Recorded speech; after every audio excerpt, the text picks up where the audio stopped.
He's here. Now, broadcasting from the underground command post, deep in the bowels of a hidden bunker, somewhere under the brick and steel of a nondescript building, we've once again made contact with our leader, Mark Levin. Hello, America. Mark Levin here. Our number, 877-381-3811. 877-381-3811. I've now spent hundreds of hours on radio, on TV, talking about this virus, talking about the economic consequences, the health consequences, trying to bring you the best information I can from some of the great experts out there, some of whom are not getting much attention because they don't go along with the crowd. And so, of course, I come under attack by organizations funded by George Soros and some of them funded by stars, these billionaires who are destroying media. This group, ProPublica, puts out a piece, something about March 16th, where I compare this to the flu. Look, folks, any effort to try and diminish what I'm talking to you about, the substance of, you got to ignore them. Just go to the original source, me. You can listen to the program in all its context. Whereas they try to cherry pick. And a group like that has no intention of reporting anything. They're trying to show that I downplayed the virus. Now, you've been listening to this show. I try to put things in perspective. I try to bring experts, so forth. It's not a matter of downplaying. It's a matter of explaining. People can make their own decisions. In fact, I take it very, very seriously. In our own household, with my own family. But that doesn't mean I have to go along with the extremists and those who are absolutely hysterically out of their mind, who want to destroy our country and transform it into some kind of a left-wing utopia, which, of course, would be a disaster. And so they attack. And the way it works, just 2 minutes on this. They'll do that piece. Then it's picked up by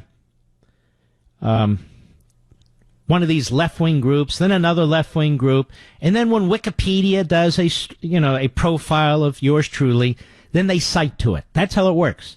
So it's there forever. That Mark Levin didn't take the virus seriously. It is fascistic. It is propagandistic.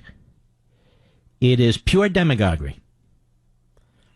And I'm going to continue to say what I need to say, what I feel I need to say, and bring to you individuals. These aren't kooks. These aren't conspiracy theorists. These are serious experts who may not show up on cable TV all the time, certainly not in the Washington Post or the New York Times, but these are serious people. And some of them have, in fact, turned up a lot on television. That's what I do here. Bring you serious, substantive information.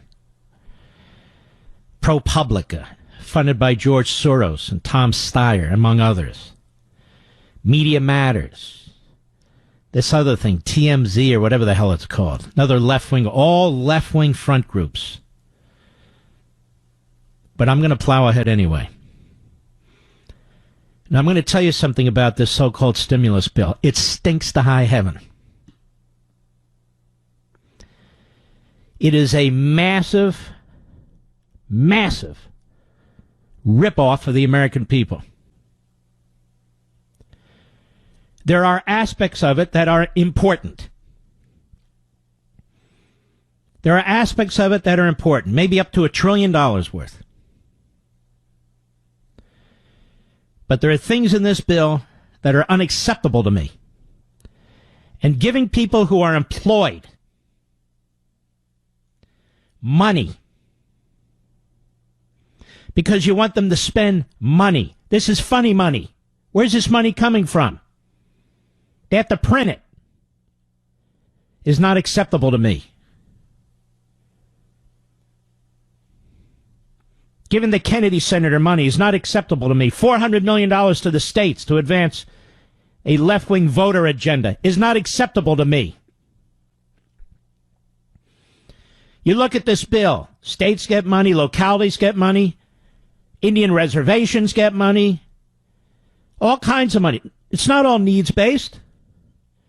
If you were going to tell me we're going to spend money to build hospitals, expand hospitals, get more beds, more ICUs, ventilators, respirators. I'm all in. If you're going to tell me the men and women, the entrepreneurs that have businesses that have been shut down by governors and others, that they need long-term, no-interest loans, I'm all in. If you're going to tell me that we need to help the people who are unemployed,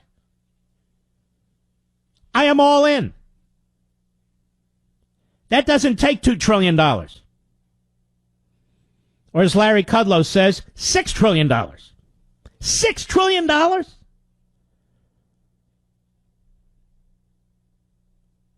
The effects of this down the road are going to be enormous. You know, it's true. We may have an economy that explodes in productivity and jobs and all the rest of it. But the laws of economics don't change. There's a balance. Just like there's a balance between the virus and the economy, there's a balance between helping people and going nuts. Let me tell you one of the things that's in this bill. I know, some of you will be angry with me. Too bad, I can't help it. Listen to this. This is very important.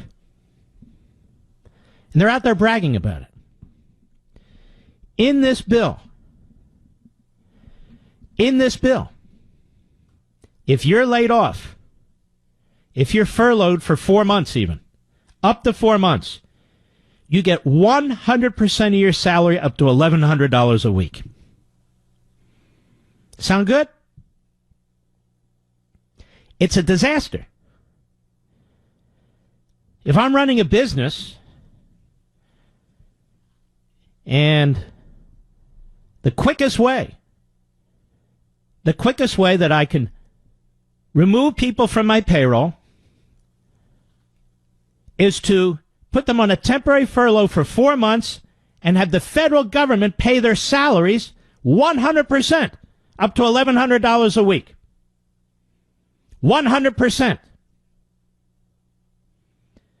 This will guarantee a massive increase in the unemployment numbers. Because if you're smart and you're looking at this, even if you're a small or mid-sized business, you're saying, particularly a large business, you know what? I'm eking out a profit here, but let me furlough a bunch of my people. I'll bring them back so I can have a temporary respite so the federal government can pay 100% of their salaries up to $1,100 a week for 4 months. That's a lot of money. That's well over $16,000 per employee. And so this is counterintuitive. Oh, and they're very thrilled because now it applies to independent contractors and self-employed individuals. Can you imagine? Say I'm self-employed. You know what? I'm going to take off for 4 months. That's what I'm going to do. Government's going to pay me $1,100 a week. And then after that, I'll come back.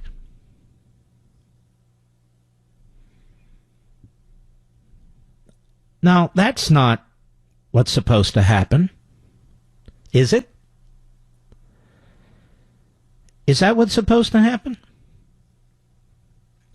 The reason why unemployment insurance and these other insurances never pay 100% is because they seek to avoid this loophole. It's not really even a loophole. This gaming of the system. If somebody's going to get 100% of their salary up to $1,100 a week, and the government can pay for it, and you can furlough them for 4 months and then bring them back, that's a disaster. That's absurd. You'll have some businesses and companies that get millions and millions of dollars by furloughing people. Well, they won't get millions and millions of dollars. They have to pass it through, but it's millions and millions of dollars worth to furlough people. How does that encourage maintaining a workforce, Mr. Producer? Beats you, right? Beats everybody. You have members of Congress, people who've never run anything. They're just throwing money around now. You and I could have come up with a plan. You want to help the airlines, restaurants, the hospitality business, and so forth? Great. 0% long-term loans immediately, as few strings attached as possible. Get the money into these places, but you also have to begin the process of opening businesses. You can't shut down companies and industries and then say, but here's money, keep running.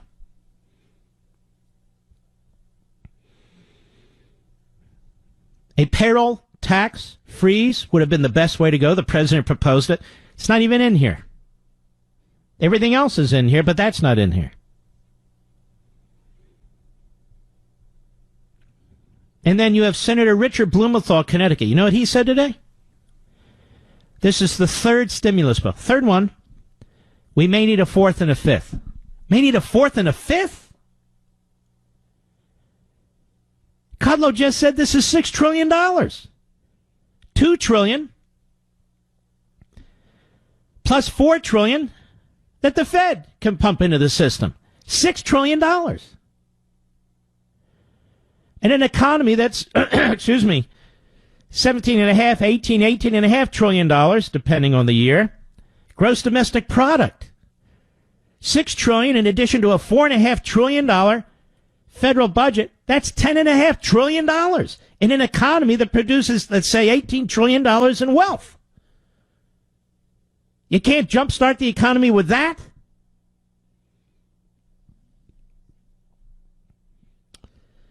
Now, I know I'm going against the grain. I said I would vote for this bill because there are people who really are hurting. There are businesses that unfairly have been shut down by government as a result of the virus. We've never done this before. We've never had a situation like this before. And for whatever the reason, good, bad, or indifferent, if the government's going to shut people down and put them out of business, there needs to be some kind of recompense for that. And it's amazing. There's people out there who believe we should shut down the economy, quote, for as long as it takes, unquote. And most of these people have jobs. And most of these people are unaffected.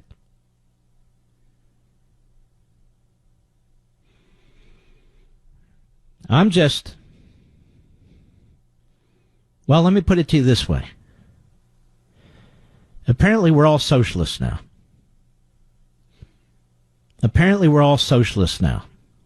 And once we get through this, and we'll get through it, of course we will. I don't see the country disappearing, do you? I don't predict it. Let's see what we look like after. As I say, count me in muscling up our hospitals, the equipment they need, lifting the cap on the number of doctors, nurses, lifting the cap on beds. That's all these things have been limited by government. Number of doctors by Congress, effectively. Number of hospitals, hospital beds, hospital facilities by states. Number of ventilators, decisions, priorities made by governors like Cuomo in the past. So we need to step in. We're all Americans and help. But this other stuff, this is a disgrace. This isn't about voting for it and holding your nose. This is about people who vote for it getting up and explaining that they want to help those Americans who really need help. But at least half of this bill is disgusting. It's a disgrace. I knew it would be. It went from $1 trillion to $1.2 trillion to $1.8 trillion to $2 trillion, now $6 trillion. I'll be right back. Now, more of Mark Levin on Talk Radio 560 KSFO.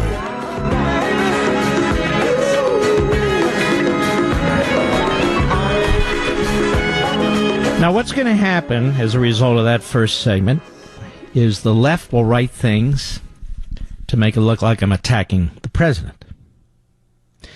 Then the nationalist populists, who will more and more look like the left, will write things to suggest that I don't care about the little guy. And the vast majority of people who you've relied on radio and TV as conservatives, as sensible, reasonable people all these decades will turn out not to be so. I didn't say that there shouldn't be an incredibly robust effort to help the businesses that have been shuttered as a result of government decisions, and to help the people who are suffering as a result. We're talking $2 trillion, ladies and gentlemen. And we're talking about ideas like 100% of an individual's salary up to 4 months. So if I furlough somebody, I just heard, let's say I'm running a business, I just heard that, and I have 50 employees. And I'm kind of edging along here, and I hear that. Okay, I'll furlough 20 or 30. Now I know that they're going to get 100% of their salary up to $1,100 paid for by you. Also, this idea to give people who are working money, or people who are getting money who aren't working, like many teachers, many bureaucrats. Really? We're going to drive up the debt over that? Where did this idea come from? Think that's fair? Think that's appropriate? Think that's going to fix anything? And what exactly are they going to spend their money on that they're not already spending money on? So no, my goal isn't to sabotage anyone. It's not to attack, the administration or anything of the sort. I think the president desperately wants to and has wanted to do the right thing. He wanted a bill to help Americans through no fault of their own or unemployed as a result of this virus and governmental decisions. He's a very compassionate man. He wanted to help support businesses that are going out of business, again, because of decisions made by the government. He had a great idea, freezing the payroll taxes. A great idea, long-term, low-interest, no-interest loans. But Congressman... 381-3811. The Wall Street Journal, yesterday, there was a piece by two individuals who are professors of medicine at Stanford. A lot of really smart people writing and speaking out of Stanford. And the headline is, which is why you really haven't heard much about this, is the coronavirus is deadly as they say. Now, I want you to listen to this. These aren't kooks. These aren't conspiracy nuts like ProPublica and Media Matters and Mediaite and all the rest of the reprobates. They're not funded by Soros and others. If it's true that the novel coronavirus would kill millions without shelter-in-place orders and quarantines, then the extraordinary measures being carried out in cities and states around the country are surely justified. But there's little evidence to confirm that premise, and projections of the death toll could plausibly be orders of magnitude too high. And folks, this is one of the reasons why I am really offended by the constant use of graphics and charts on television and elsewhere that claim to show the number of people who have this virus, and among other things, the number of people who are dying from this virus. The number of people who have this virus, ladies and gentlemen, is far greater than the number of people they're showing on TV. And the number of people who are dying from this virus is really not clearly known in every instance, because everyone doesn't undergo an autopsy. And it could be that somebody was already dying from heart failure or cancer or whatever, and this virus was the kick that pushed them over the edge. But they weren't going to survive anyway, perhaps. We don't have those statistics. But let me continue. This is actually a very brilliantly written piece by these professors. Fear of COVID-19 is based on its high estimated case fatality rate. 2 to 4% of people with confirmed COVID-19 have died, according to the World Health Organization and others. So if 100 million Americans ultimately get the disease, 2 million to 4 million could die. We believe that estimate is deeply flawed. The true fatality rate is the portion of those infected who die, not the deaths from identified positive cases. Now, what does that mean? Their point is there's a lot of infected people out there that we're not picking up because they're not tested. Everybody's not being tested. South Korea, they had massive testing going on, which is one of the reasons the death rate is so low as a statistical matter. The latter rate, that is, deaths from identified positive cases as opposed to actually infected people, is misleading because of selection bias in testing. The degree of bias is uncertain because available data are limited, but it could make the difference between an epidemic that kills 20,000 and one that kills 2 million. 2 million. By the way, the latest statistic I saw is 600,000 people die a year of cancer, just to give you some context. I'm not comparing the diseases and how you get them and don't get them. I'm just giving you some comparison. If the number of actual infections is much larger than the number of cases, orders of magnitude larger, then the true fatality rate is much lower as well. That's not only plausible, but likely based on what we know so far. Population samples from China, and by the way, media, pay attention, will you? Stop playing your damn games all the time and ignore the billionaire left-wing funded sites that are out there to confuse you and push their agendas, like ProPublica and the rest. Just ignore them. And those who are going to twist my comments in the first half hour of this program to try and use them to savage the president, ignore them. I say what I say. You can hear me say it. We don't need interpreters from the left. Population samples from China, Italy, Iceland, and the United States provide relevant evidence. And by the way, we're getting more and more numbers because we're now testing hundreds of thousands of people. And guess what? The rate of deaths is going down. On or around January 31, countries sent planes to evacuate citizens from Wuhan, China. When those planes landed, the passengers were tested for COVID-19 and quarantined. After 14 days, the percentage who tested positive was 0.9%. If that was the prevalence in the greater Wuhan area on January 31, and this is where it started, then with a population of about 20 million, greater Wuhan had 178,000 infections, about 30-fold more than the number of reported cases. The fatality rate then would be at least 10-fold lower than the estimates based on reported cases. So in other words, their point is identified cases versus people infected. Next, the northeastern Italian town of Vo, I guess that's how you pronounce it, V-O, the provincial capital of Padua. On March 6, all 3,300 people in that town were tested. There were 90 positive, a prevalence of 2.7%. Now, applying that prevalence to the whole province of 955,000 people, which had 198 reported cases, suggests there were actually 26,000 infections at that time. That's more than 130-fold the number of actual reported cases. Since Italy's case fatality rate of 8% is estimated using only the confirmed cases, the real fatality rate could in fact be closer to 0.06%.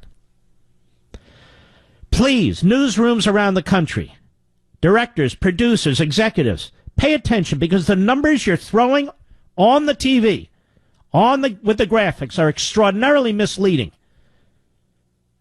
You're panicking people. Give them the facts. If that panics people, so be it. In Iceland, Decode Genetics is working with the government to perform widespread testing. In a sample of nearly 2,000 entirely asymptomatic people, researchers estimated disease prevalence of just over 1% of Iceland's first case, and was reported on February 28, weeks behind the U.S. It's plausible the proportion of the U.S. population that has been infected is double, triple, even 10 times as high as the estimates from Iceland. Now, this is logical, ladies and gentlemen, because we don't have enough tests, and we're starting now to get enough and test people, and the numbers of people infected have gone way up. Early on, I heard a Johns Hopkins doctor, an expert, say a couple of weeks ago, he figures it's probably 500,000 to 1 million. So when you have 500,000 to 1 million as the denominator, and then when you're looking at the number of deaths that you can apply to this virus, and they don't even do that with exactitude, you can see that the percentage drops dramatically.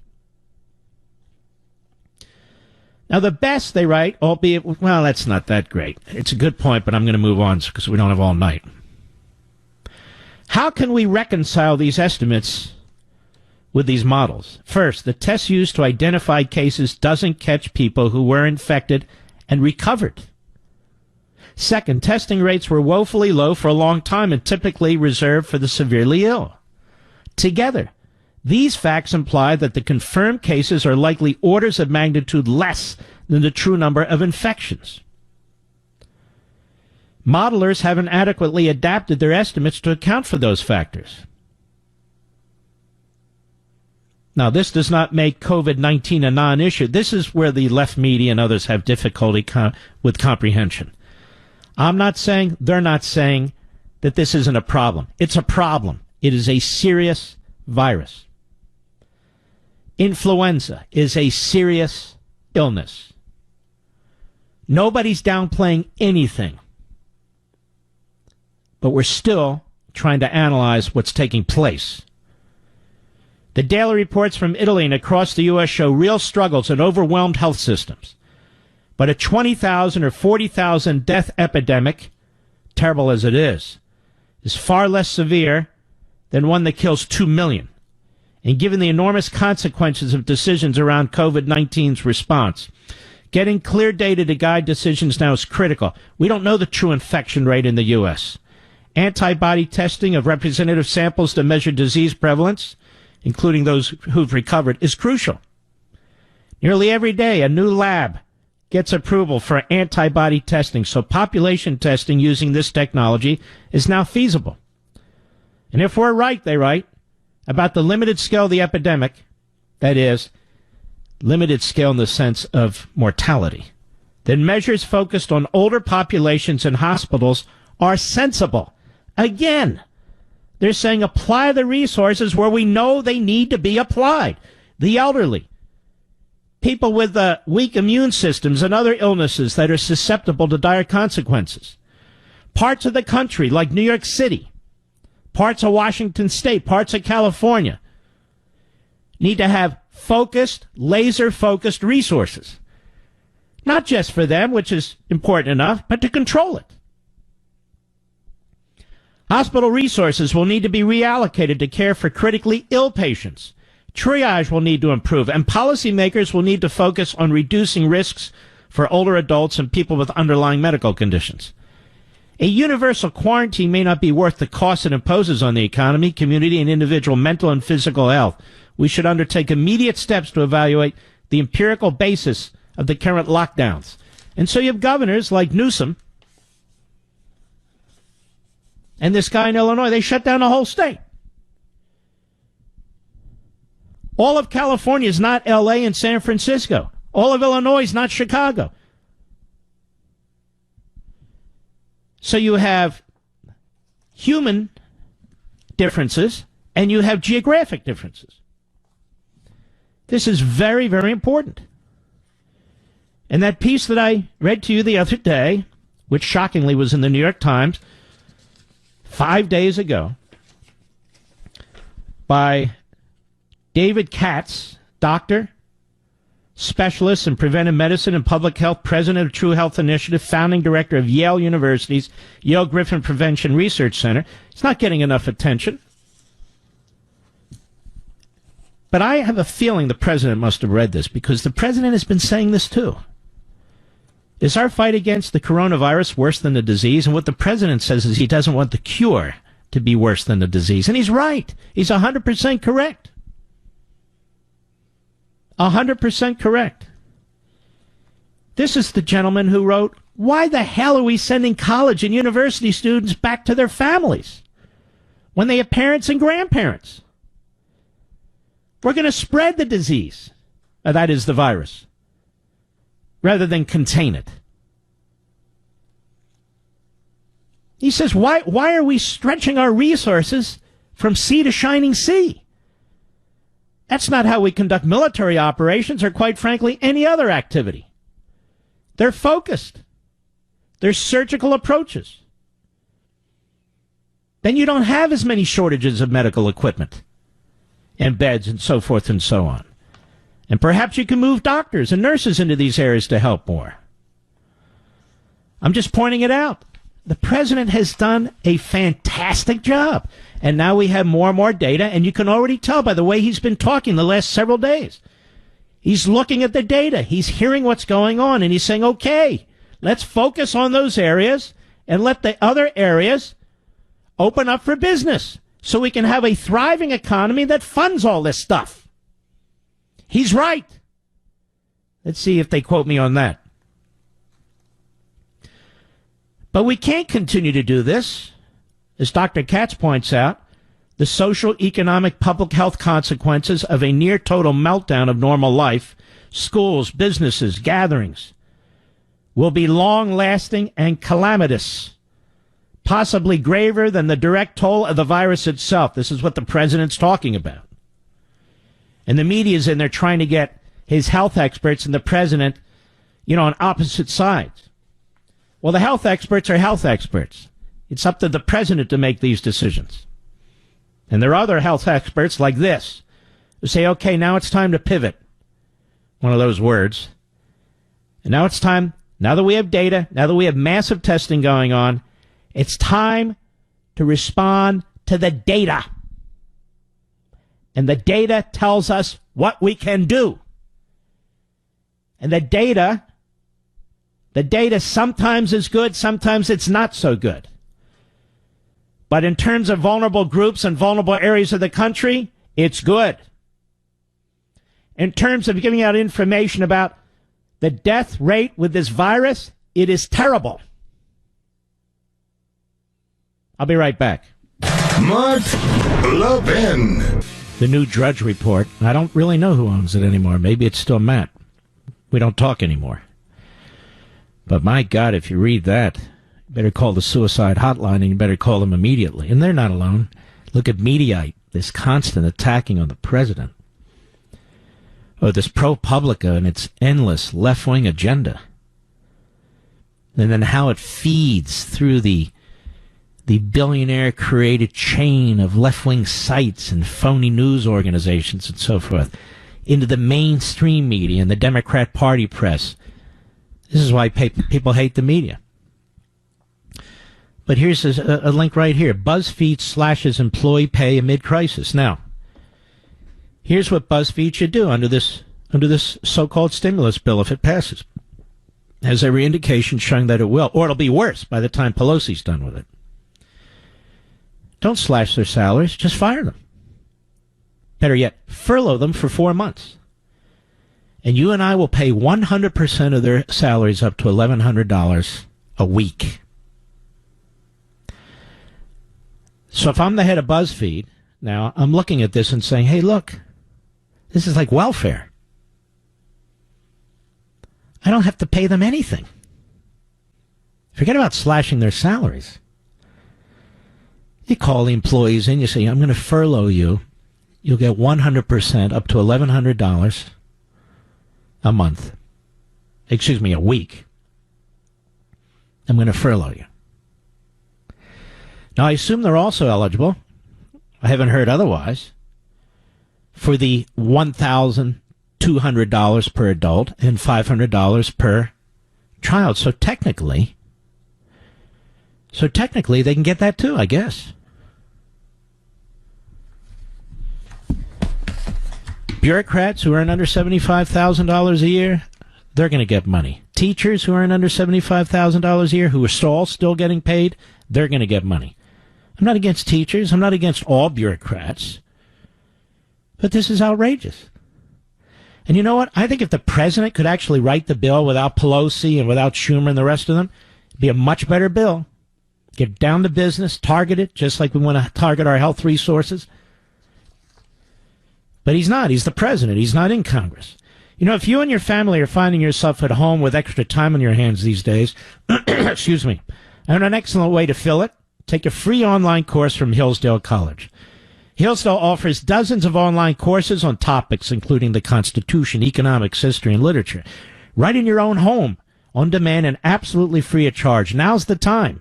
Hillsdale students learn the inspiring history of America, and now you can too with Hillsdale's newest free online course, The Great American Story, A Land of Hope.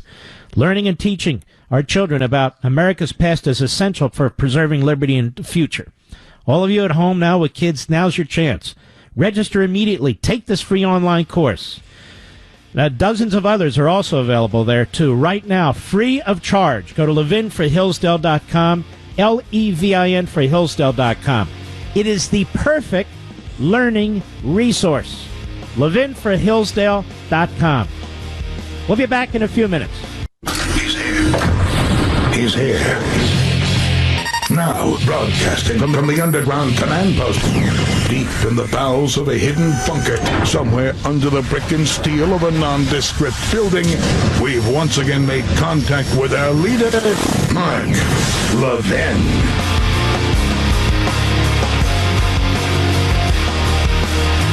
Hello, everybody. Mark Levin here. Our number, 877-381-3811, 877-381-3811. Mr. Producer, the link for the call screen has not worked. Have Richie or somebody resend it to me, would you?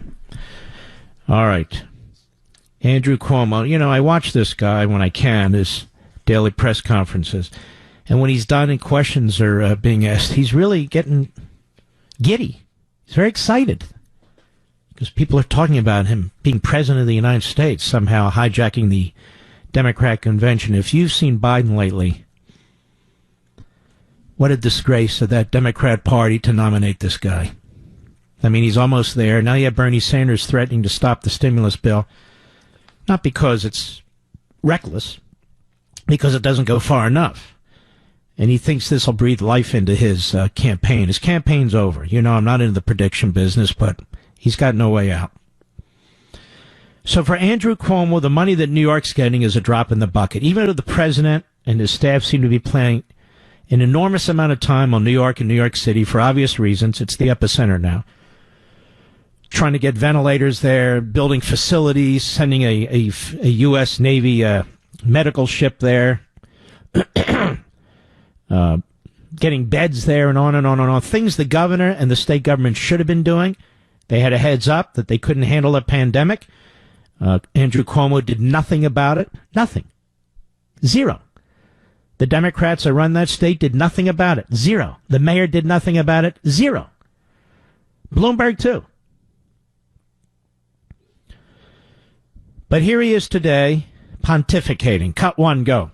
The Senate is also considering a $2 trillion bill, which is, quote unquote, relief for businesses, individuals, and governments. It would really be terrible for the state of New York. The $2 trillion bill, what does it mean for New York state government? It means $3.8 billion. See, now let's stop. See, these states now want to be bailed out. These governors and state legislatures, perhaps they made bad decisions or no decisions. But they want to be bailed out. There's an enormous amount of money in here for hospitals, for hospital beds and so forth. I don't want you to think there isn't. There is. But the fact of the matter is, they want to be bailed out. What do you think of that? Let us go to some of the callers. I'd be curious to know what you think of some of the things I've been saying. You may disagree with them. Perhaps you don't. The number's 877-381-3811. Well, we have a full board right now.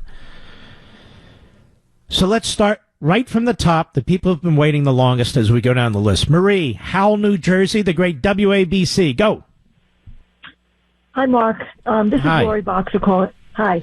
Listen, I'm sorry, they have your name up here as Marie. I don't know how that no, that's happened. fine. That's fine. I just wanted to be quick because I know you're busy. First of all, I agree with everything you're saying tonight, and I'm going to tell you something.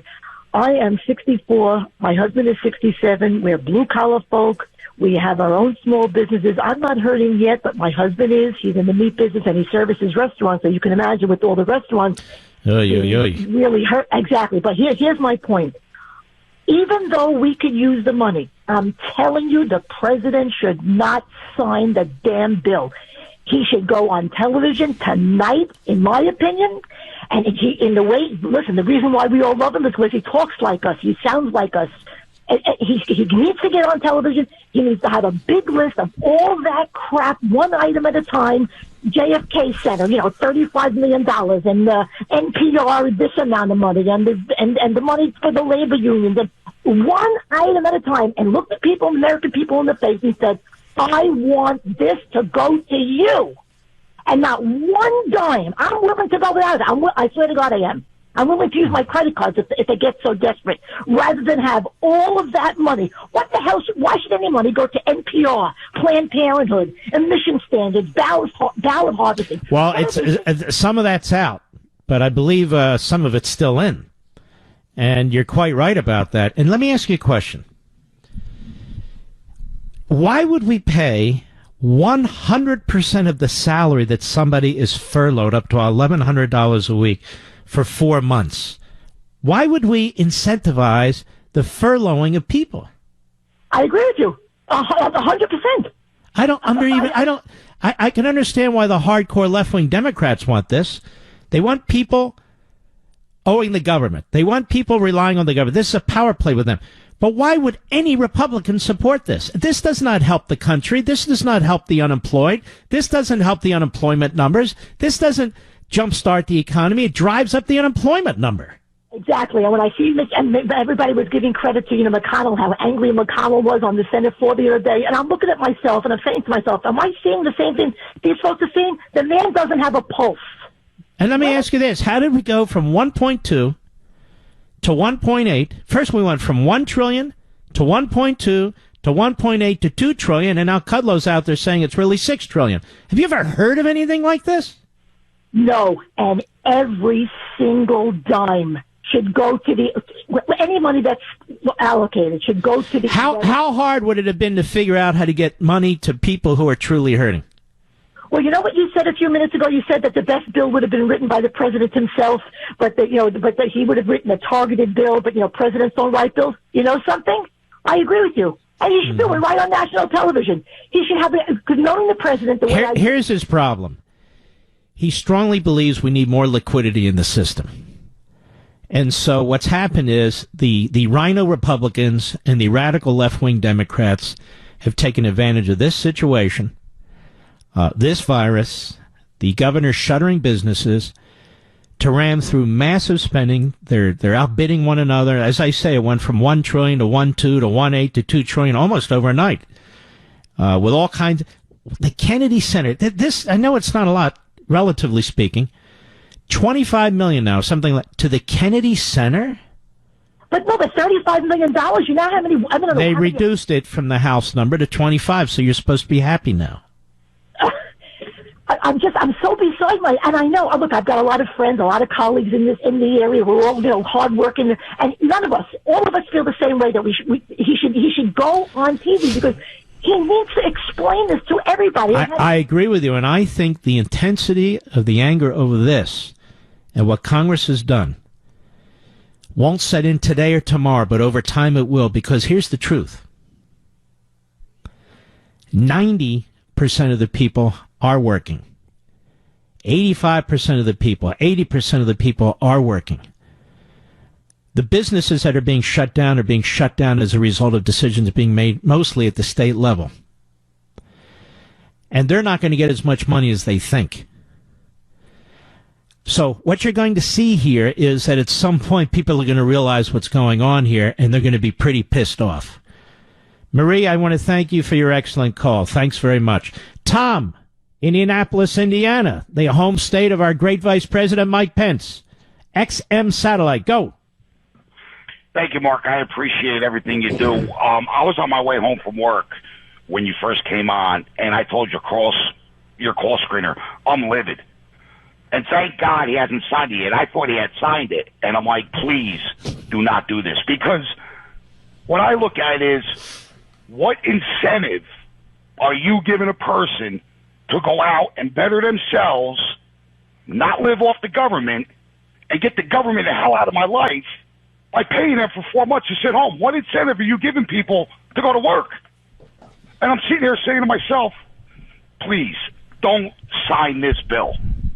Well, because I'm one of those essentials. I drive a gasoline tanker, so I've got to get to stations, and I'm working. And I don't mind working, and I don't mind helping. You want to give people unemployment for an extended period of time to get back on track? I get that. I understand that. But they're basically telling us, look, we're going to control your life, and we're basically going to shut everything down for 4 months. I think that's really their play by them doing it. I think the problem is, let's give an example. Let me try this again. You have a small business. You got 50 people. And you could do better, really, if you were down maybe to 20 or 30 or something like that. And now the government comes in and they say, we're going to pay 100% of that person's salary up to $1,100 a week. That's not chump change for 4 months. So I say to my 50 employees, okay, 20 of you, would you like to take off for 4 months? They say, yes, I'll pay. You'll get 100% of your pay. Now, you and I are paying for that. This is how this is going to be played. If you were to say to those employees, you'll get 80% of your pay, they're not going to like that. You get 100%? And on top of that, I don't believe it's excluded unless one of these people who've written the bill in secret will tell me. On top of that, you're going to get $1,200 an adult and $500 a kid. So why wouldn't you take the 4 months off? Exactly. What incentive? Like, I love my job and I love my industry, but I want to go out on my own and do something else because I want to take control of what I'm doing in my life. Mm-hmm. And the way these people are is like, no, just be under our control and we'll take care of you. And here's the other thing. Think about it a second. We have people breaking their ass like you, delivering fuel. We have them working at supermarkets, working the shelves, breaking their butts. People working at pharmacies, breaking their backs. You have people working in hospitals, breaking their backs, and then they hear, wait a minute. You're going to furlough somebody, and you're going to give them 100% of their salary, up to $1,100 a week for 4 months? Well, what kind of incentive are you creating? You're not. Tom, I want to thank you for your call. We'll be right back. Systems in cars are the new normal. From electronically controlled transmissions to touchscreen displays to dozens of sensors. But all this advanced tech is expensive to fix if and when it breaks. That's why you need CarShield. CarShield has affordable protection plans that can save you thousands for a covered repair, including computers, GPS, electronics, and more. Monthly plans are flexible with rates as low as $99 a month, and you can pick your favorite mechanic or dealership to do the work, and CarShield takes care of the rest. CarShield has helped over 1 million customers drive with confidence knowing you got coverage from America's #1 auto protection provider. With monthly payment plans as low as $99 a month, you have nothing to lose. Call 800-CAR-6000 and mention code Levin, or visit carshield.com and use code Levin to save 10%. That's 800-CAR-6000, code Levin, or carshield.com, code LEVIN. A deductible may apply. I've decided, we'll spend the better part of this hour hearing from you. I think the Congress needs to hear from you. The administration needs to hear from you. The Treasury Secretary needs to hear from you. You people are furious with this bill. Furious. Moses, North Bergen, New Jersey, the great WABC. Go. Moses, how are you? Mark, how you doing, my friend? Great to talk to you as always. Thank you, sir. Thank you. All right. Actually, your first caller, she actually took a lot of what I wanted to say. It is absolutely outrageous, some of the stuff that the Democrats are putting into this bill. And the one thing that I've been noticing the last couple of weeks, just watching in regards to messaging, what the president has been doing and his team, they are absolutely shredding and exposing the media. in that room, because the media, they're being put in a position that they actually have to defend like their positions, and the Democrats as well. And that's something the president, I think, needs to do more of. He should be putting screenshots of the actual bill and the proposals that the Democrats want to be in, and then say, how the hell does this have to do, what does this have to do with anything with COVID-19, with the coronavirus? In other words, your point, just to sum up, is he ought not be so enthusiastic that this is the biggest bill ever. And Kudlow ought not be out there. It's not really $2 trillion, it's $6 trillion. Because what I'm hearing from America, there's millions of you who listen to this program, is you're very unhappy with this. That this is a spending spree, you're telling me, that there are things that should be done and could be done to help our fellow Americans, but this goes way too far. Is that your point? That's exactly my point. He should be highlighting all the quotes from all these Democrats, like Jim Clyburn, saying this is an opportunity to have our vision imposed. What the hell does that have to do with coronavirus when there's Americans dying and there's businesses that are on the verge of bankruptcy? I want to keep circling back to this, Moses. I'm curious your opinion. Why would we give 4 months, 100% salary up to $1,100 a week if people are furloughed? Even now, You can play this system. In other words, if you're an employer and an employee, you can play this system, tell them you'll hire them back in 4 months. You're going to get 100%. That's pretty damn good. Nobody gets 100%. Right? So I call people in and say, who wants to be furloughed? I'll hire you in 4 months. What good does that do? Yep. It does good to nobody. And what happens, the ultimate loser at the end of the day, long term, is the American taxpayers, specifically our children and grandchildren, when they have to pay back this debt. All right, Moses, thank you. It's a very smart young man there. Angela, Everett, Washington, the great KTTH. Go. Go right ahead, Angela. Hi, Angela. You've been there a long time. Are you still with us? Oh, we lost her. Too bad. Ralph, Spokane, Washington, XM Satellite. Ralph, go. How you doing? All right, sir. Go ahead, please. Hey, Mark, I appreciate you taking my call here. I found some stuff here that has really upset me. And again, the media is they're the ones behind everything. Share it with us. What did you find? Well, what I found is that in 2009, they underreported numbers month after month and didn't tell us anything, as they are sensationalizing this pandemic. And the numbers are all on the CDC.gov website, all the backups there.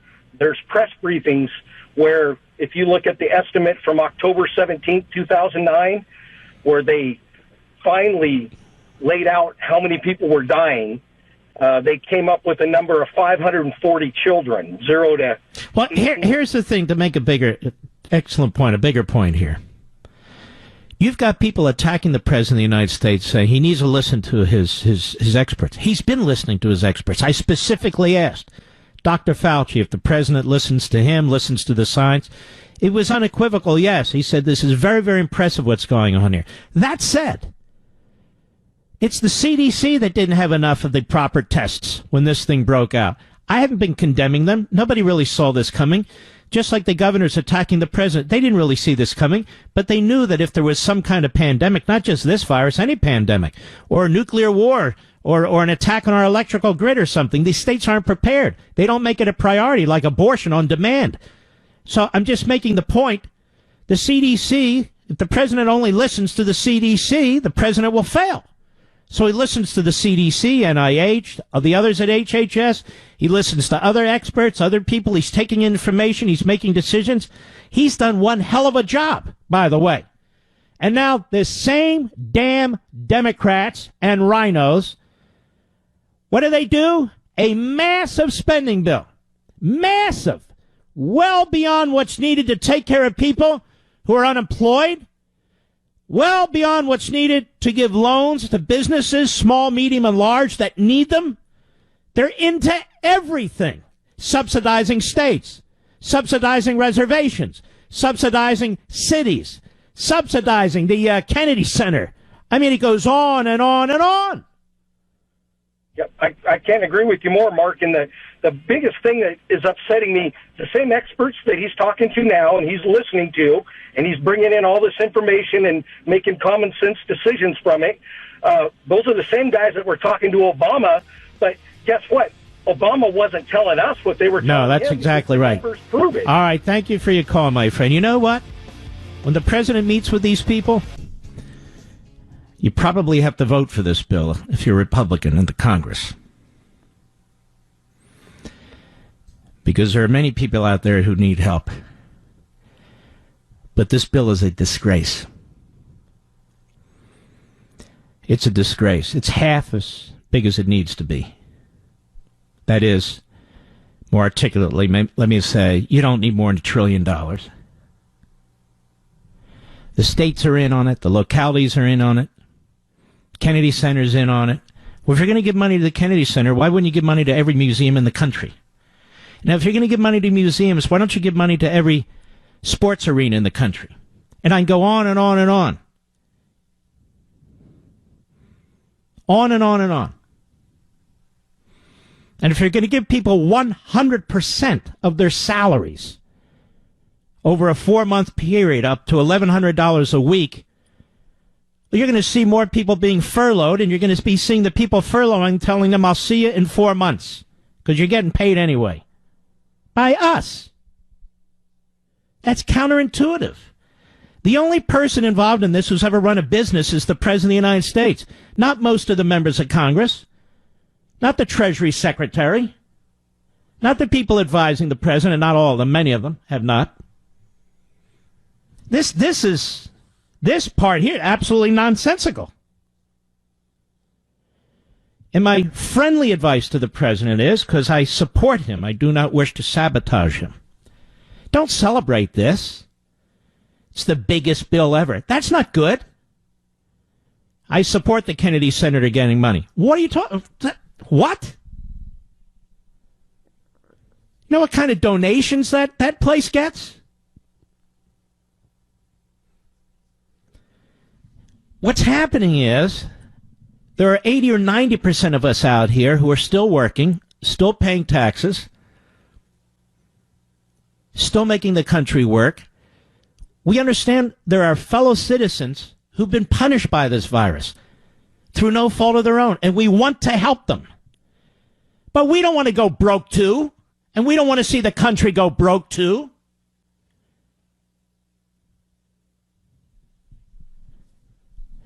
How do you go from 1 trillion to 1.2 to 1.8 to 2 trillion? And then the Republicans are celebrating it.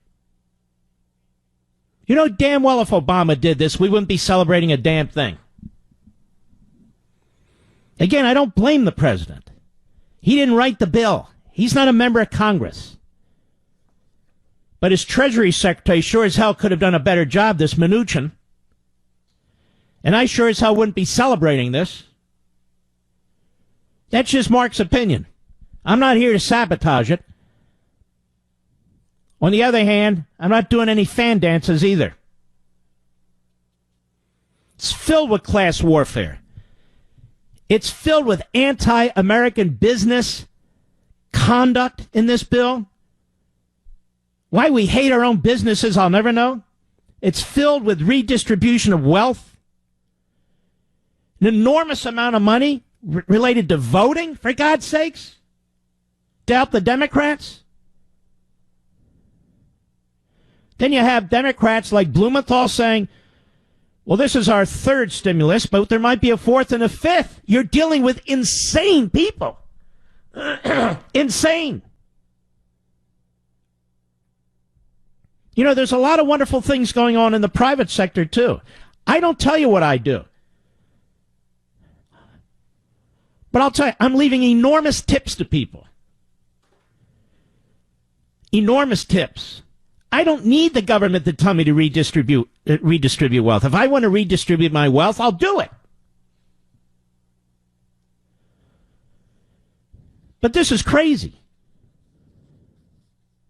And, of course, for Pelosi, it's not enough. They're not done, you know. The House isn't done.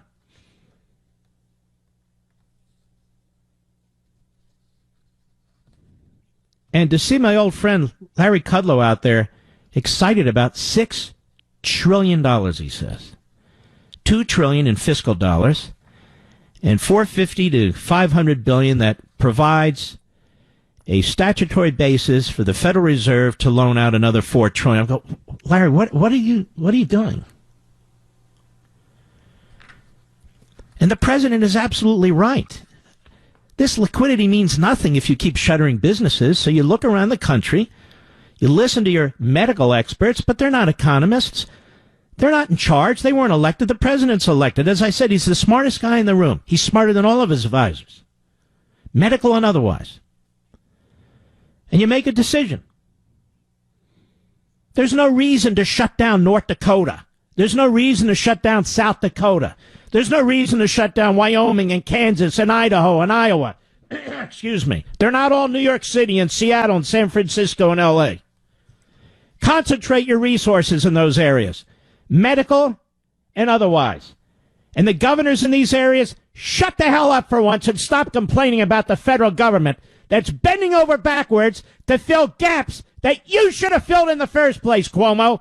You were told that you weren't ready for a pandemic, and you're out there pushing abortion on demand. That I remember. Does anybody remember Cuomo talking about a potential pandemic? Does anybody remember Cuomo 6 months ago saying, we don't have enough beds, we don't have enough ventilators? Not a damn thing out of his mouth. And same with the knucklehead in California. Well, Mark, how could you expect them to know? They were told. Now, that said, I don't expect them to draw all their resources in case of a pandemic. So cancer patients, heart disease patients, diabetic patients, influenza patients, and all kinds of patients with all kinds of horrific illnesses have no access to hospitals and beds and ventilators and the rest. Because that's what would happen. But they know that, these governors. So why are they trashing the president?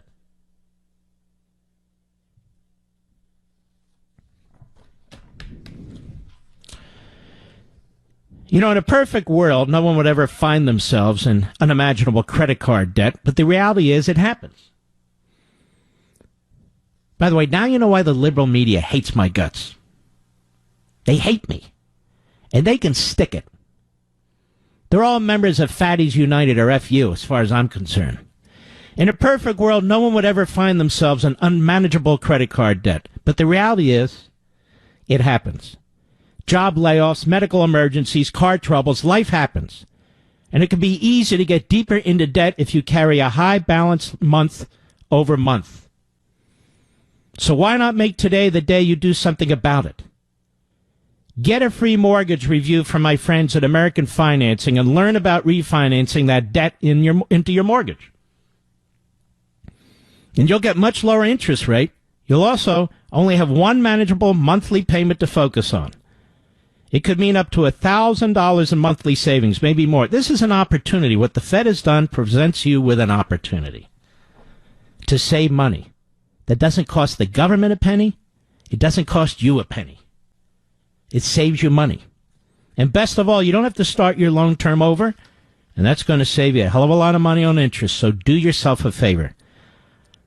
American Financing is a family-owned company. These are down-to-earth, hard-working people. This is what they do for a living. They want to customize, personalize a loan for you. They're not going to give you, the bum's rush. Their people are not on commission. They're salaried whether they acquire a loan or not. And you'll see. All you have to do is call them and give them 10 minutes. Here's their number, 888-900-1828, 888-900-1828, or you can go online at AmericanFinancing.net. American Financing, NMLS 182334, www.nmlsconsumeraccess.org. Let us go to, Cindy, Boise, Idaho, on Sirius Satellite. You're a trucker. How are you, Cindy?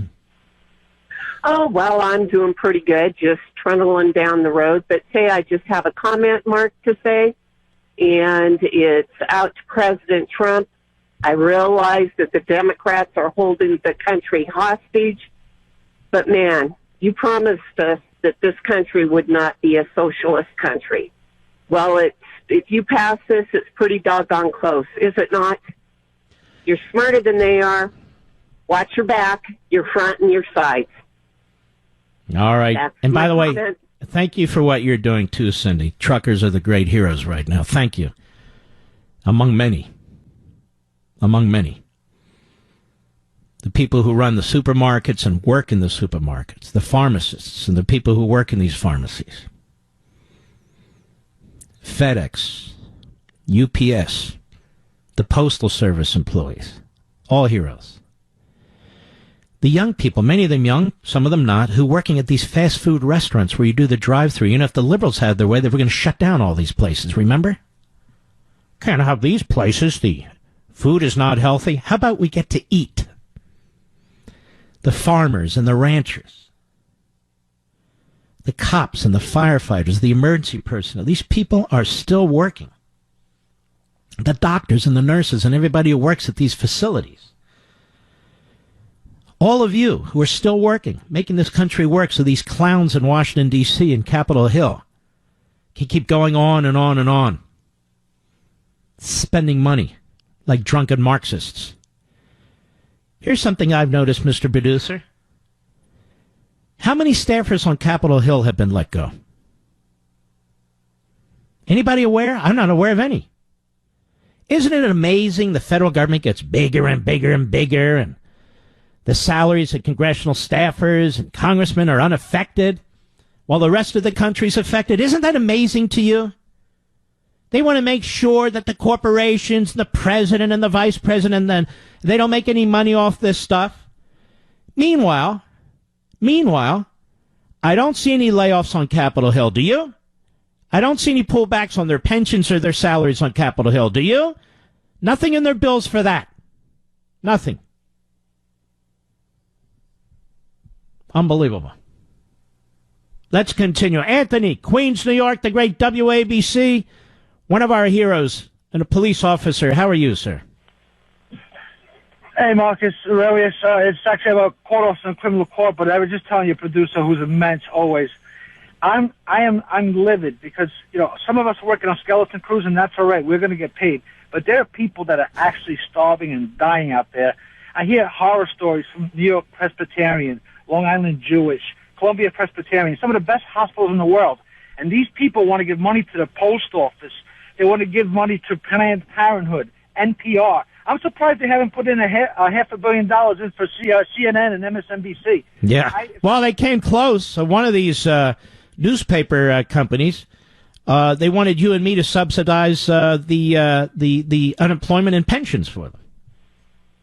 I tell you, these nurses and doctors are amazing, amazing people. Yes, they are. And I just know that this president, he has a set of brass ones, excuse my language, and he should go out there and just bulletin point, why don't I take this money that they're asking for, give it to New York, Texas, L.A., Seattle, whatever big cities need it, instead of wasting it on stuff that has no importance to this stuff.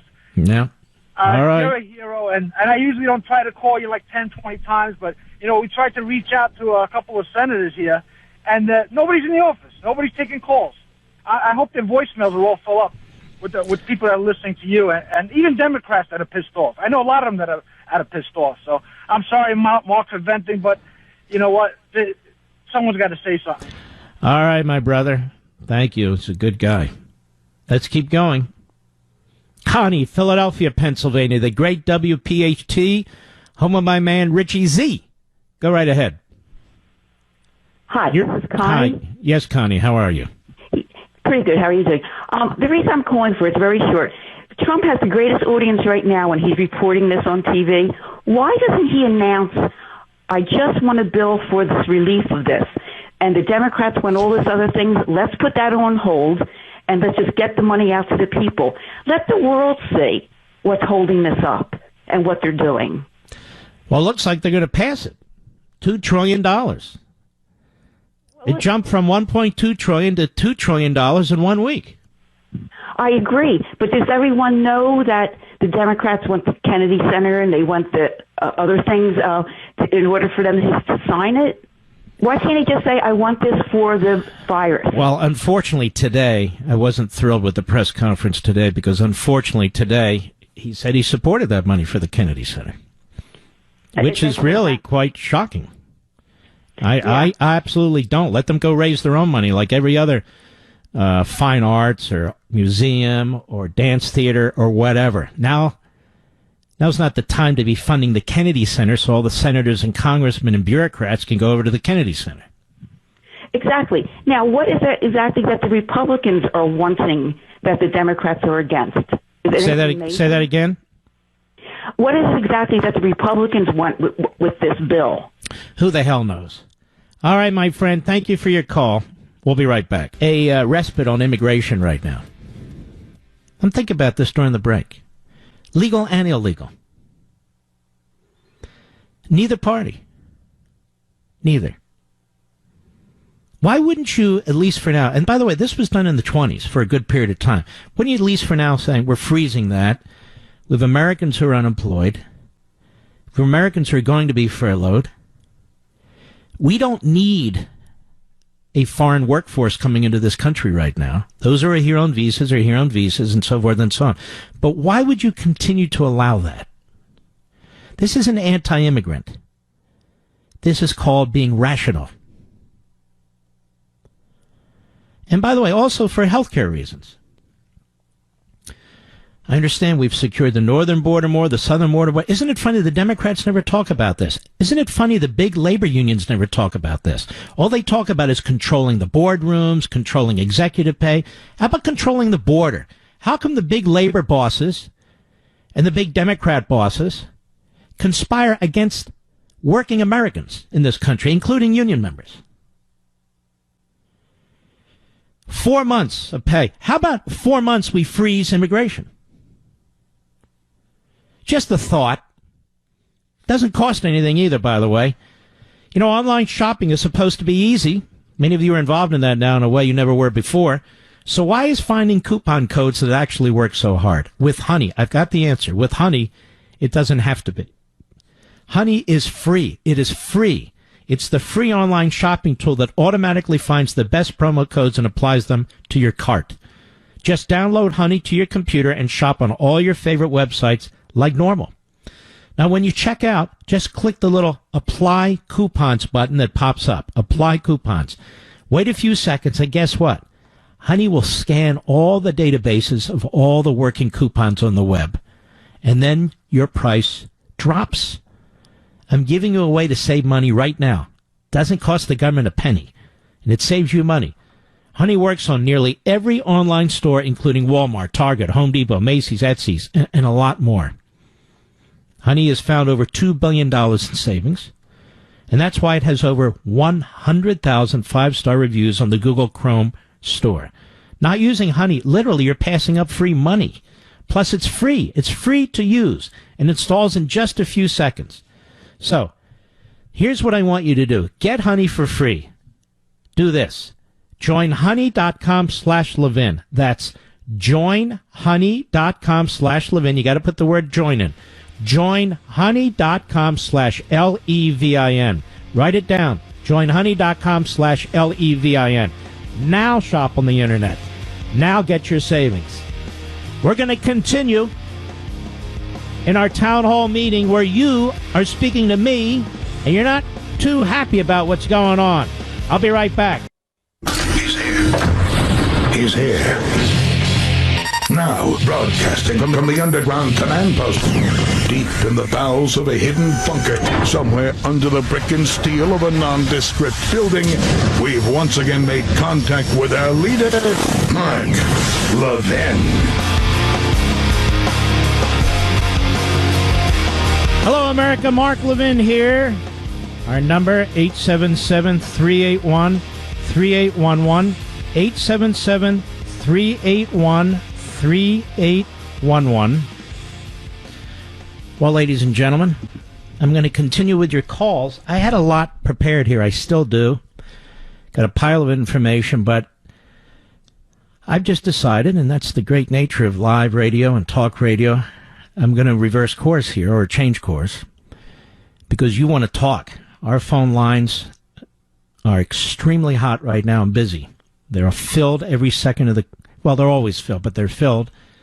And so when you hear me take a call, that's when you should be dialing immediately. Dialing. Pressing your buttons.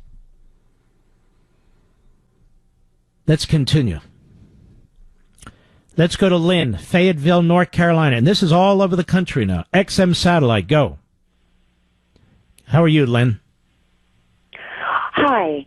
Nice to talk to you, Mark. Thank you. I have got to say I absolutely love your show. And Thank you. You are spot on. And I wanted to make a comment. Why? Well, it's actually kind of a comment and kind of a question. Why did these governors think that killing the economy was going to kill the virus by shutting everything down? That doesn't make any sense to me. Well, in some of these areas, it is understandable. Where you have high concentrations of people and the virus is on the move.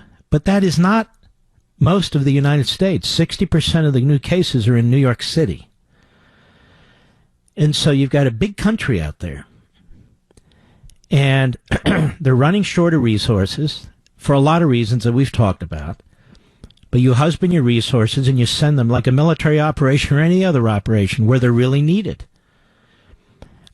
Testing, it's a little bit of a different issue. You test as many people as you can in order to determine where the problem is.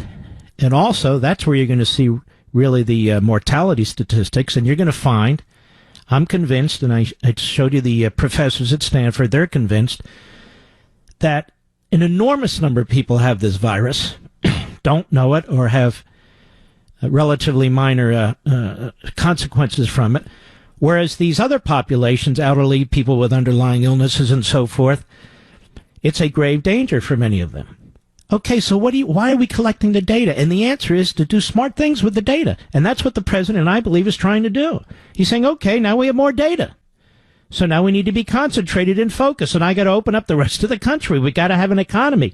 Or we're not going to have beds. And we're not going to have ventilators. And we're not going to have this, that, and the other that everybody's demanding. And, of course, it's absolutely right.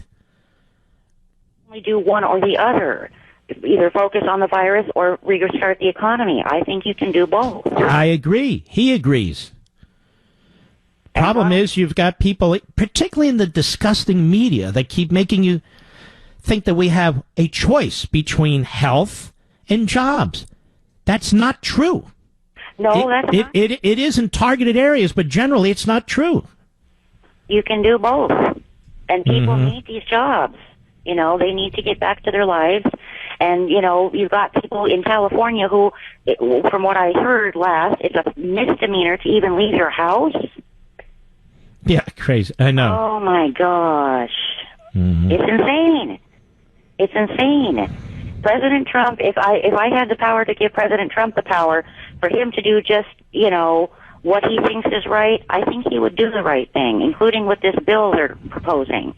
But, you know, I agree, you know, Easter seems like a reasonable time to, you know, make things more open again. And Pelosi, on the other hand... What do you make of this spending bill?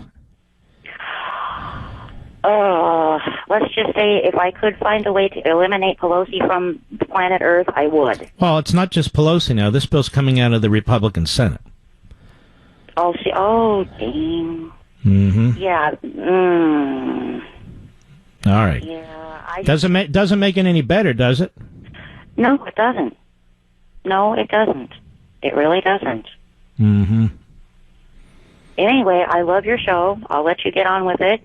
Thank you. And it was very nice to talk to you, and thank you for letting me see my piece. All right. Well done. Let's continue. Let's go to Stephen in Bronx, New York, the great WABC. Go. Yeah, hi, Mark. Listen, no one really cares what I think, but what I want to say is that nobody's getting off their rear end and saying, you stinking communists, this is your fault, you caused this, you're going to pay for crippling the world's economy. Now, you pay up or get turned into a desolate wasteland. You have 3 seconds to decide. No, sir. Thank you for your call. You're calling the wrong show. It's ridiculous. Turn China into wasteland? Are you not aware they have nukes? I mean, stupid talk. This is conservative talk. Somebody thinks this 4-month salary idea is quite good. Charlene, Palm Springs, California, the great KNWZ. How are you? Hi. Hi. Hi, it's Charlene. Oh, I'm sorry. No, I know. I thought I said that. Anyway, go right ahead. Oh, okay. Yeah, I just want to say I agree with everything you say except for the 4-month unemployment insurance. I don't think anybody wants to be out of a job. I mean, that's not the point, that anybody wants to be out of a job. The point is there's a certain percentage that can play this system. As I've explained twice now, I'm an employer, and I have 50 employees, and I want to sort of reduce my costs. I don't really want to throw people out, but now I can do that. I call 20 people in, and I say, look, or I call all 50, and I say, which 20 of you want to have which 20 of you want to go home for 4 months with full pay up to $1,100 a week? I think you'll get volunteers. That's why unemployment insurance never pays 100%, because you're going to build in corruption, waste, and fraud. And that's what this does. It builds in corruption, waste, and fraud. You also create disincentives. We have people breaking their asses out there and earning the minimum wage. But and that, ma'am, I'm trying to educate you, seriously. And then you have the government coming along and saying, hey, you know, you can be furloughed for 4 months and get paid in full. It's not the time for the government to be doing that. Go ahead. Mark, as an employer, you're going to see the person as lazy. I've had a couple employees before, and if someone went out and took this 4 months for a vacation, I would see them as lazy, and I might... Doesn't matter what you see them as. They're unemployed. They're furloughed. They get the money. The government's giving them the money, not you. But once the 4 months is over with, they're unemployed and they got to be out in the market again looking for a job. And that's fine, but in the meantime, me and Mr. Taxpayer and Mrs. Taxpayer have paid for this. Why are you making excuses for this? But I don't think it's the most important thing on that bill. Well, it's a very stupid thing on the bill. If you want to strengthen unemployment insurance, because a lot of these insurances don't have a lot of money because the states blow the money. People out there need to know who don't know. Employers and employees contribute to this. That's one thing. You want to give people $1,000 or $1,200 who are truly unemployed as a result of not their fault? I got that. People also have access, ma'am, to food stamps. We've been paying hundreds of billions of dollars for food stamps. They also have access to COBRA. We've been spending hundreds of billions of dollars on COBRA. And you call me and act like there's nothing available. No, I'm saying I don't agree. No, nobody should get 100%, because the corruption that's built into the system cannot be controlled. $125 billion a year in the federal government, according to the GAO. In fact, they say it's $125 to $250 billion a year, waste, fraud, and abuse. And when you're giving people 100%, if they're furloughed tomorrow, that's waste, fraud, and abuse waiting to happen. Thank you for your call. We'll be right back. You know, I've got plenty of audio here. It's all over the internet, too, of Joe Biden making a damn fool of himself. I do not understand how his wife and his family, I'm being quite honest with you, have allowed him to seek the presidency. Number one, he's humiliating himself, whether the press protects him and celebrates him or not. Number two, don't they love this man? Number three, he is incapable of being president of the United States. I want you to think of something. Here we have Donald Trump, who is leading the charge in this war against this horrific virus, right? Does anybody believe that Joe Biden is capable of this? Seriously. Advisors or no advisors? He is not. He's not even capable of finishing sentences, finishing thoughts. It is appalling that it's been allowed to get this far. It's appalling. And yet he's going to be the nominee of the Democrat Party. But to show you how worried some of them are, they're talking up Cuomo now. I don't know exactly why Cuomo's presidential material. He didn't prepare for this pandemic, despite the fact that a report was put out in 2008 specifically talking about New York that it wasn't ready. They didn't have beds. It didn't have ventilators. 2015, as the president pointed out, that's not that long ago. He turned down spending additional money on these things. He had other priorities. He's not the only one.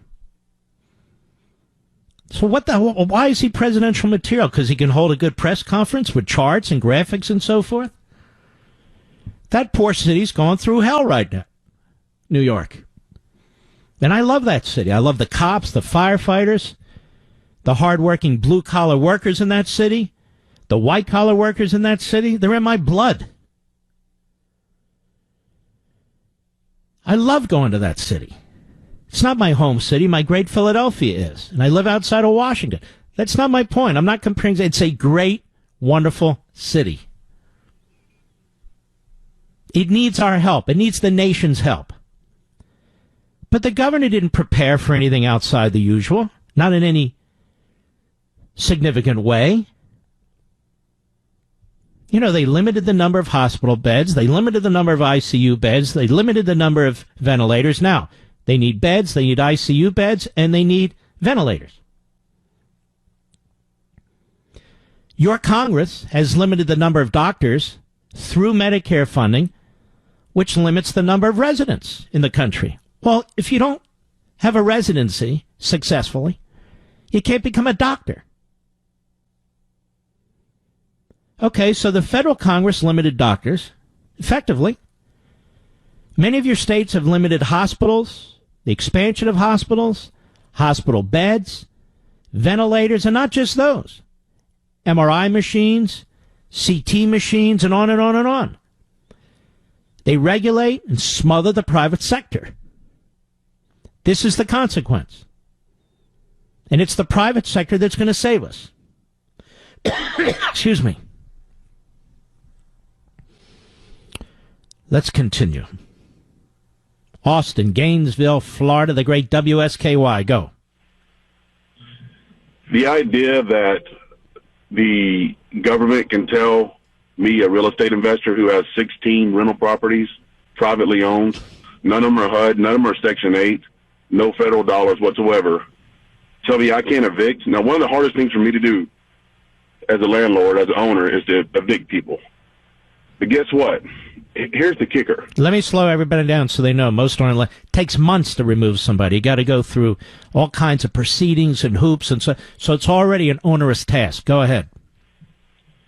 So for the people, the real estate investors who have mortgages on these loans, say a house burns down and the mortgage has been freezed because they're forced not to pay their mortgage. This is going to have an epic, enduring problem on the insurance company, because guess what? Your insurance company is not going to pay if that house burns down because your tenant, who's leaving the hot pockets on, and not paying rent, not paying attention, and they're sitting there, they're furloughed. This furlough goes, the tentacles on this bill goes to every single square inch of America. This is pure communism, is all this is. And this is the kicker. This is the nail in the coffin, Mark. I don't think people understand. If you can't evict people because they're not paying, you're going to have landlords going out of business. You're going to have apartment complexes that are going to go without the kinds of repairs and cleaning that need to be done in these apartment houses. And you're going to have fewer and fewer people investing in apartment buildings. That's what's going to happen. We are going to dump these properties as soon as this bill is enacted. That's what I'm afraid of. Yep. You're right. Before this, cash was trash, right? Real estate is where to put it, get your money working. Now, cash, everybody's going to be putting in their mattresses back again. And here's the kicker. This bill, the clock on this bill does not start ending until after the Emergency Act stops. So say Trump gets us back to Easter Sunday and lifts everything. You got a 6-month clock for this to end. They wrote this into the bill. So we don't even know when that's going to end. Whenever it ends, whenever that magical date is, 6 months after that is when this bill is non and void. Thanks, Mark. Oh, boy. Thank you, Austin. Unbelievable. That's going to be a huge problem. Huge problem. Let's go to Russell, Allen, Texas, the great WBAP. Go, please. Yeah, this is Russell with Allen. Yes, sir. Yeah. So I wanted to say that everybody in the federal government, somebody touched on it earlier, I think you did, Mr. Levin, about the Congress is still getting paid. Well, all these people that are making decisions. It's not just Congress, the bureaucracy. Yes, bureaucracy. And the state and local levels, they're still getting paid too. And even the radio stations, some people on the radio stations that are talking about shutting down businesses, they're still getting their checks. Although a lot of people in the radio stations I deal with are not working. Or they're working from home, maybe. No, they're not working. See, radio works with advertisers. Okay. If people don't make money, they're not buying advertising. True. Radio is still a private enterprise, except NPR. NPR gets a shot of hundreds of millions of dollars in this bill. Yes. What the hell is that all about? I disagree with that. And we have a judge here in our county that just made a decree that said that he doesn't want to shutter businesses. He wants everybody to work if they can abide by the guidelines. And he's being ostracized because he's not shutting down businesses. I know. The governor of Florida has been much more prudential and careful about what's going on, and he comes under attack. Why aren't you doing what the governor of New York did? Why aren't you doing what the governor of California did? And he says, because I'm not those governors. And this is my state, and our state is affected differently. Why is everybody in such a hurry to shut down businesses? Isn't it amazing? Because they're celebrated. Yeah. They're celebrated. Look, they really take this seriously. The easiest thing a government can do is shut down businesses. Easiest thing they can do. The hardest thing they can do is really figure out the areas that need to be treated, with intense medical resources, and intense social distancing and so forth, as opposed to the other areas. Rational thinking, thoughtfulness right now is rejected. It's condemned. I'll be right back. 381-3811. Folks, here's the thing. People think TV, cable TV, has massive audiences. Talk radio has the biggest. The biggest. This program's heard on AM and FM. It's heard on satellite. This program's heard on the Mark Levin app, the iHeart app. It's directly streamed on the computer or whatever device you have as well. And our podcast is massive. So in any given week, 25 million, maybe 30 million people listening, coming in and out of the show. I know they put out 11 million on radio and so forth. They have no idea. No idea. This is a great honor to me. I am blessed, particularly this time of the day or evening, because you have so many other things you can be doing. But thanks to you, this is by far the number one program, certainly in this time slot, all over the country. Period. You can include music and sports and whatever you want to include. Doesn't matter. And we have to earn that. We're not NPR. We're not a government radio entity that's protected by the Democrats. And here in the middle of this stimulus bill gets millions of dollars to subsidize them. NPR, National Public Radio. Incredible. Why? Why aren't there layoffs there? Why aren't there layoffs in the federal bureaucracy? Why aren't there layoffs in Congress and their staff? But they feel your pain, ladies and gentlemen, so they're going to spend the nation into bankruptcy. Everybody in this bill gets something. Even people who don't deserve a plug nickel. Even people who don't need a plug nickel. That's the problem. It's profligate. It's irresponsible. And that's the damn Congress. One bill after another they send to the president with massive debt. But this one takes the cake. The world has never seen anything like this. And I don't want to hear we've never faced anything like this. Really? We never have? Maybe you've not heard of the Civil War or World War II. But in terms of pandemics, Mark, maybe you didn't hear of the pandemic 1917, 1918. We don't even know the death figures. Again, not to downplay this. It's serious. I am not playing games. I don't want to be taken out of context. But there is no justification for using a crisis where people need help, businesses need help, patients need help, doctors, nurses, hospitals need help, to spend an extra $1 trillion damn dollars. Goes from 1 trillion to 1.2 to 1.8 to 2 trillion. And for God's sakes, don't ask them where they're getting the money from. Because they don't have a... Calm down, Mark. They don't have the foggiest idea. So we're all socialists now. We're all socialists now. It's the private sector that makes this country work. And if we're going to shutter certain businesses, as these governors are doing, mostly the governors, then yes, we have a responsibility to recompense them. But we don't have a responsibility to people who are employed and getting a paycheck. And we don't have a responsibility to ensure that people who are now going to be furloughed get 100% of their salaries over the next 4 months. Because we know that the system's going to be played just like Social Security and Medicare are played, to the tune of $125 billion a year. But now when I mention billion, it's a joke, isn't it, Mr. Producer? $125 billion. Who cares? We're going to spend $2 trillion here. And my buddy Larry Kudlow says it's not really $2 trillion, it's $6 trillion. Why does he say that when we're talking about $4 trillion in loans? To make it look big. We've never seen anything this big. They're celebrating. Look how big it is. They do not understand. You, my listeners, are furious about this. Listen to the... I never take calls for 2 hours. Out of all the calls, we've had one that's defended this. We've had truckers call. We've had a nurse call. We've had the wife of a butcher call. We've had small business people call. We had a guy that owns a few properties, a landlord call. And you're all furious and disgusted with what's taking place here. They're in a bubble up there in Washington. They really are. And the Kennedy Center gets money. The administration's happy. Congress is happy. Are you kidding me? There's a lot of museums. There's a lot of performance arts places that aren't getting a damn penny. Why the Kennedy Center? Why? Because senators and congressmen like to go there. It's Washington, D.C. They're treated, specially. What about museums in Philadelphia? The art museum there, they're not getting anything.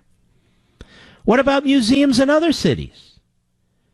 What about orchestras that are shutting down? What about on and on and on? What makes the Kennedy Center different from all the others? Why? It's in Washington, that's why. And everyone in Washington is very pleased. Meanwhile, they can raise a ton of money there. And the tickets are very expensive. But we're out for the little guy. We're out for the little guy. Hundreds of millions to advance the voter corruption cause of the Democrat Party.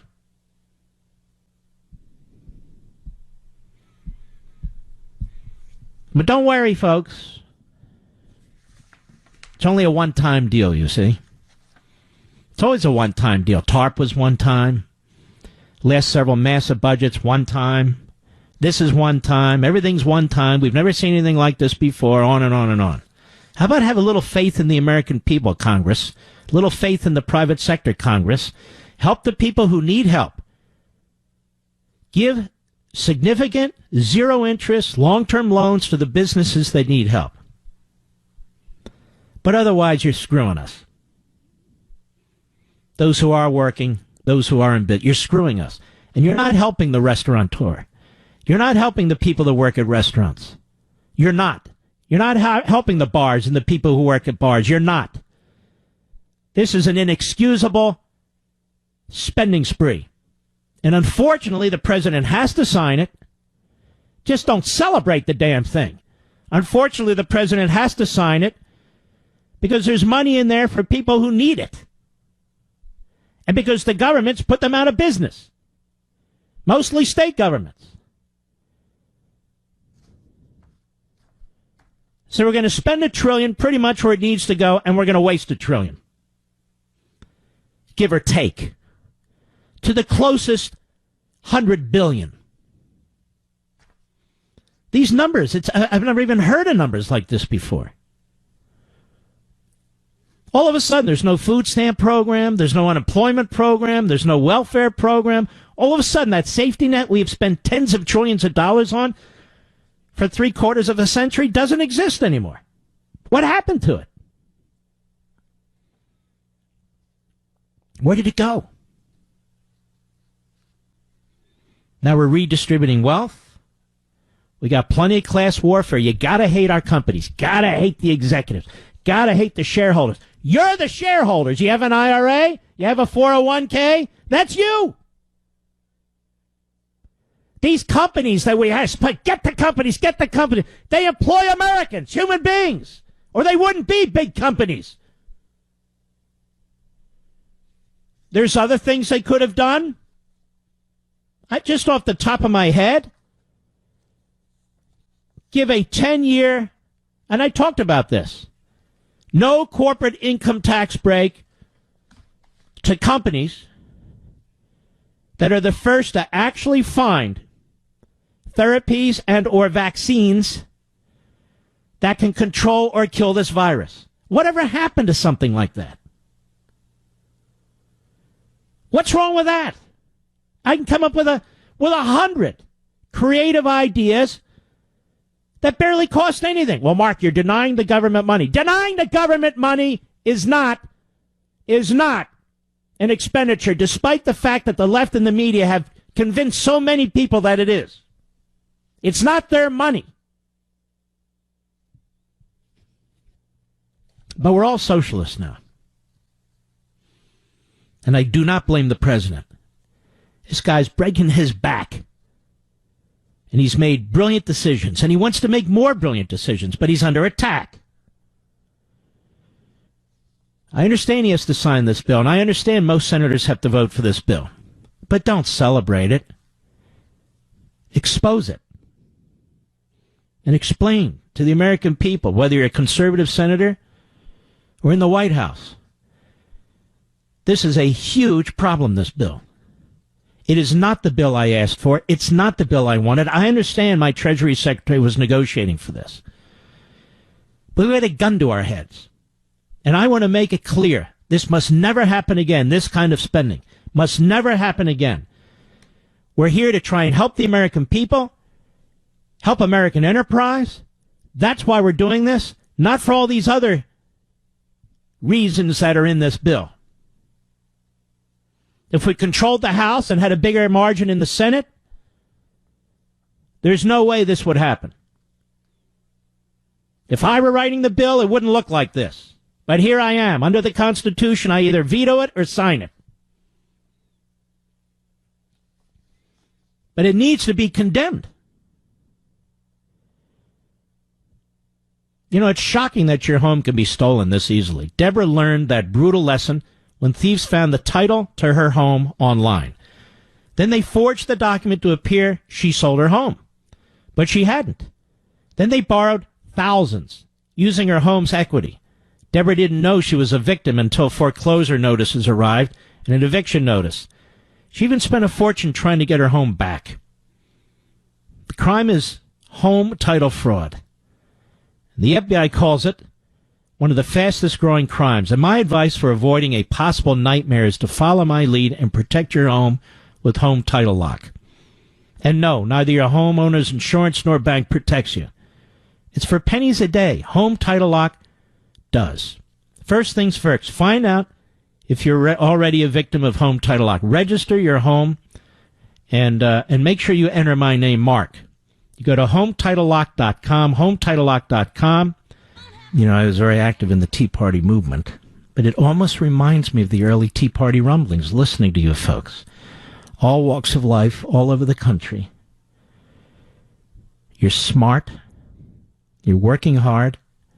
You understand we're facing a very, very difficult situation. You want to help. You want your fellow citizens to be cared for, whether they're out of work or whether they're ill. But you also know Washington, D.C., and you're looking at this, and you're furious. Every single caller but one is angry. with this spending.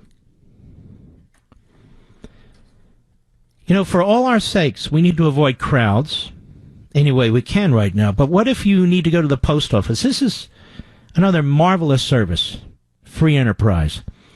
What if you need postage to send out letters and packages? Don't worry. Stamps.com is here to help you. It's the perfect time. Stamps.com brings all the services of the U.S. Postal Service right to your computer in the safety and comfort of your own home, office, or anywhere else you're hunkering down right now. Whether you're a small business sending invoices, an online seller shipping out products, or you're just working from home and need to mail stuff, Stamps.com can handle it all with ease. Simply use your computer to print official U.S. postage 24/7 for any letter, any package, any class of mail, anywhere you want to send. Once your mail's ready, just leave it for your mail carrier. Schedule a free package pickup or drop it in the mailbox.